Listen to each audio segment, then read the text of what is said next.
Friends, स्वागत है आपका फिर से मेरे यूट्यूब चैनल टॉकिंग दिलसे में।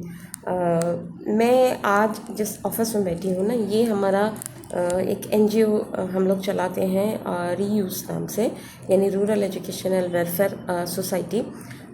हम यहाँ पर काम करते हैं HIV एड्स पर। HIV एड्स एक ऐसी बीमारी है जो आपकी इम्यूनिटी यानी आपकी रोग प्रतिरोधक क्षमता पर को बिल्कुल कमज़ोर बना देती है और आपको बार बार बीमारी का शिकार होना पड़ता है। तो आज मैं थोड़ी सी जानकारी इस पर आपको देने वाली हूँ। उम्मीद करती हूँ कि जानकारी आपको पसंद आएगी और आप थोड़ा सा अवेयर रहेंगे इस बीमारी से। तो जो HIV का वायरस है, ये हमारी इम्यूनिटी पर हमला करता है। ये वायरस आपको कहाँ से लग सकता है? ये वायरस आपको लगता है आपकी बॉडी के फ्लूइड का किसी भी HIV एड्स के पेशेंट के साथ किसी भी कांटेक्ट में आना। वो कांटेक्ट में वो कुछ भी हो सकता है।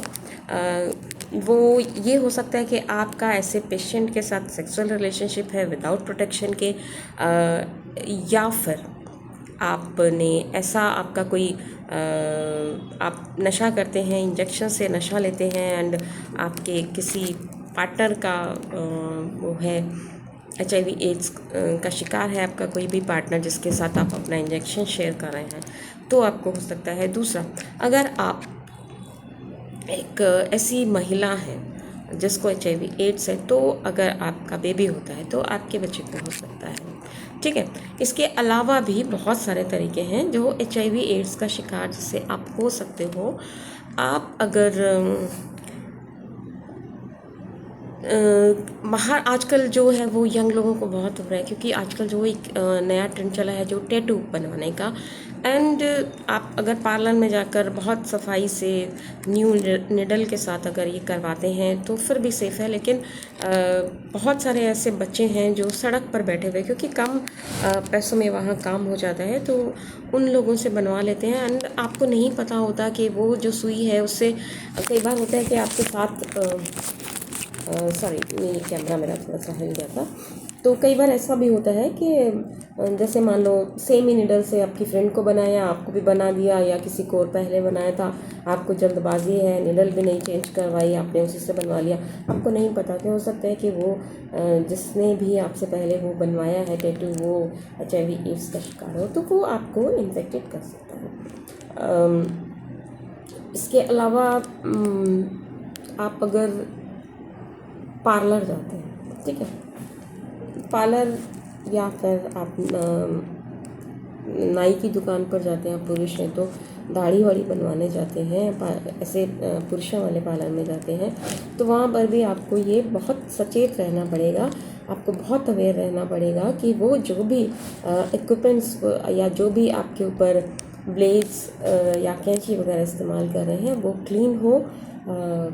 जो ब्लेड इस्तेमाल कर रहे हैं उससे पहले किसी और का उन्होंने बाल नहीं काटा हो या दाढ़ी नहीं बनाया हो। बाल काटने में तो खैर उतना नहीं है क्योंकि उसमें कोई फ्लूइड नहीं होता है, लेकिन अगर दाढ़ी बनाई है, मान लीजिए गलती से उसका कट गया और वही चीज़ सेम कट आपको भी लग गया और आपका ब्लड उससे कहीं ना कहीं टच हो गया, तो आपकी आशंका जो है वो HIV एड्स होने की बहुत ज़्यादा बढ़ जाती है। तो इन चीज़ों का ध्यान रखें।